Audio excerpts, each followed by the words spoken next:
Hi friends, welcome to my channel काम की बात हिंदी में। और आज का मेरा टॉपिक है इंटीरियर डिजाइनर से ही रिलेटेड और बेसिकली कॉस्ट को लेकर के है ये कि इंटीरियर डिजाइनर का कॉस्ट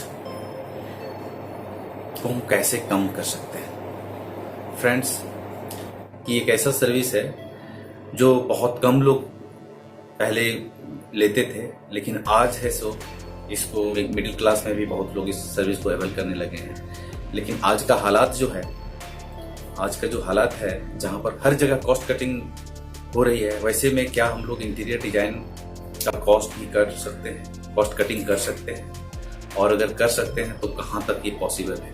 फ्रेंड्स, आज इसी टॉपिक पर हम लोग चर्चा करने वाले हैं। क्या क्या पॉसिबिलिटीज है, क्या क्या कर सकते हैं जहाँ से हम कुछ बचा सकें अपने इंटीरियर डिजाइनिंग का कॉस्ट पर। ठीक है, तो फ्रेंड्स, हम लोग को सबसे पहला चीज ये समझना होगा कि ये इंटीरियर डिजाइन जो काम है वो एक्चुअली कैसे होता है। इस इंटीरियर डिजाइनर को हायर करते हैं, कैसे करते हैं, क्या क्या वे है, क्या क्या सावधानी बरतना है। ठीक है, इंटीरियर डिजाइनिंग में 3D का क्या इंपॉर्टेंस है, इन सारे टॉपिक्स पर मेरा वीडियो बना हुआ है। उसको चाहें तो डिस्क्रिप्शन में दिया हुआ है, वहां से लिंक देख करके आप चीजों को समझ सकते हैं एक बारीकी। ठीक है, तो अभी मैं ऐसा एज्यूम कर रहा हूँ कि आपको 3D के बारे में भी पता है। एक अच्छा इंटीरियर डिजाइनर को हायर करने के टाइम में किन किन बातों को ध्यान रखना है वो भी आपको पता है। ठीक है, अब आगे यहाँ से चर्चा को आगे करते हैं। ठीक है, तो अब समझते हैं कि इंटीरियर डिजाइनिंग काम कैसे करता है। फ्रेंड्स, इंटीरियर डिजाइन में जो सबसे वाइटल पार्ट होता है वो आर्किटेक्ट, जो आपका डिजाइन करता है, आपका लेआउट लेकर के पूरे घर का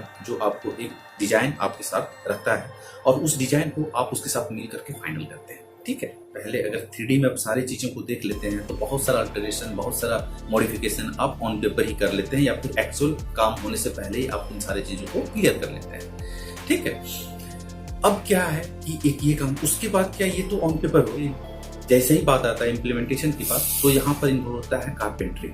ठीक है, कभी कभी है तो प्लम्बिंग का भी हो सकता है काम, तो उसका भी जरूरत पड़ सकता है। उसके बाद कभी सिविल वर्क का छोटा मोटा काम है, उसका भी जरूरत पड़ता है। उसके बाद आपका इन्वॉल्व होता है इलेक्ट्रिक का। इलेक्ट्रिशियन बहुत जगह है कि आपको लाइट या फिर जो भी बोर्ड है उसको अपने हिसाब से आपको एडजस्ट करवाना है, रखना है, तो इलेक्ट्रिशियन का इन्वॉल्वमेंट है। उसके बाद है आपका पेंट।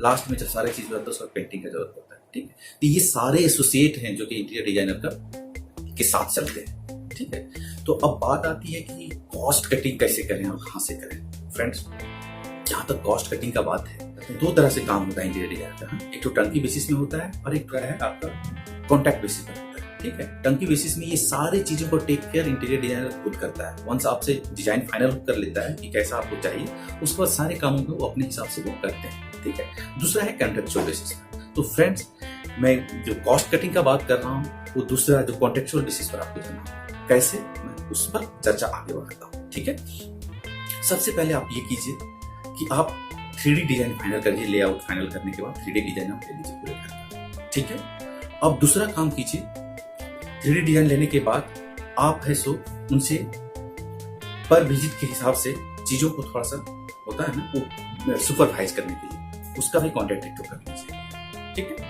मतलब डिजाइनर जो है आपने हायर कर लिया, उनके साथ अपने 3D का डिजाइन के लिए अपना कॉन्ट्रैक्ट कर लीजिए। उसके बाद उनको जब एक्चुअल काम होगा उस समय के लिए सुपरविजन के लिए आप बात कर लीजिए कि 2 या 4 विजिट आपको करना होगा। उसके लिए जरूरत पड़े तो आप पेमेंट करने का है तो आप उसको डेफिनेटली पेमेंट करना पड़ेगा, तो उसके लिए आप क्लियर कर लीजिए। और जहाँ तक 3D डिजाइन का जो कॉस्ट का बात है, ये नॉर्मली अगर आप देखें तो 50 रुपीज टू 75 टू 80 रुपीज तक ये जाता है। ठीक है, तो वो उसी हिसाब से देखिए। सपोज आपका 1 BHK का है, अगर 400 स्क्वायर फीट है तो वो आपको उसी रेंज में 50 टू 80 के बीच में जो भी रेंज होगा तो 3D आपको होगी।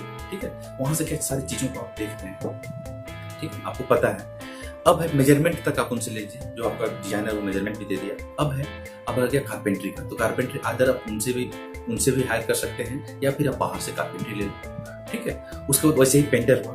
पेंटिंग के लिए भी बहुत सारे जो भी पेंट कंपनी है उन लोग के यहाँ से भी रहते हैं जो कि आपको राइट रहते हैं, वो पेंटिंग सर्विस देते हैं, वो लोग भी अच्छा रेट देता है। या फिर आप लोकली देख सकते हैं, आप पेंट बढ़िया कर देंगे। ठीक है, जो भी कंपनी का आपको जरूरत है। ठीक है, उसके बाद आ गया कारपेंटर को आपको देने के लिए क्या, प्लाईवुड। तो प्लाईवुड आप खुद जाइए बाजार में, सर्वे कीजिए, सर्वे करके वहां पर जो बेस्ट आपको लगे आपके बजट के हिसाब से वो प्लाईवुड लीजिए।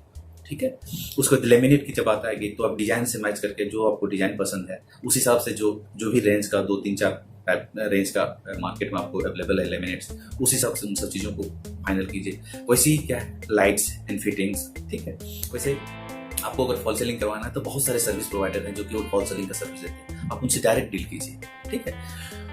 और बाकी चीज़ों जैसे अगर छोटा मोटा कुछ प्लम्बिंग का काम है तो और भी चीज़, तो ये सारा लोकल आपको कहीं भी मिल जाएगा, उन लोग से आप बात करके इन सब चीज़ों को आसानी से कर सकते हैं। लेकिन फ्रेंड्स, ये सब चीज़ करने के लिए एक चीज़ का जो जरूरत है वो आपके पास समय होना बहुत जरूरी है। और समय के मतलब ये नहीं कि आपको आपका दिन का 10 घंटा इसमें देना है या 5 घंटा देना है, ऐसा कुछ नहीं। वीक में आप एक दिन भी अगर दे सकते हैं, सैटरडे या संडे को एक दिन आप फाइनल करिए। सैटरडे अगर आप करते हैं तो हो सकता है आपको जो भी मटेरियल्स आपके घर में यूज करना है, हो सकता है उसके लिए भी आपको मतलब शॉपिंग के लिए भी आप जा सकते हैं उन सब चीज़ों को कि कहाँ से मिलेगा, कौन लेगा। उसके लिए आपके पास कारपेंटर है, उसको साथ में ले जाइए, वो दिखा देगा कहाँ पर मिलता है। आप सामने से चीज़ों को देखिए ऑनलाइन। और इसमें से सबसे ज्यादा बेनिफिट या फिर सबसे अच्छा जो लगता है, कॉस्ट भले आप 20-30% आप बचा लेंगे, ठीक है, वो बच ही जाएगा, नो डाउट। बट उससे भी बड़ा चीज ये है ना कि आपको पता है आपके घर में कौन सा प्लाई लगा है, कौन सा लेमिनेट लगा है, उसका एक्चुअल।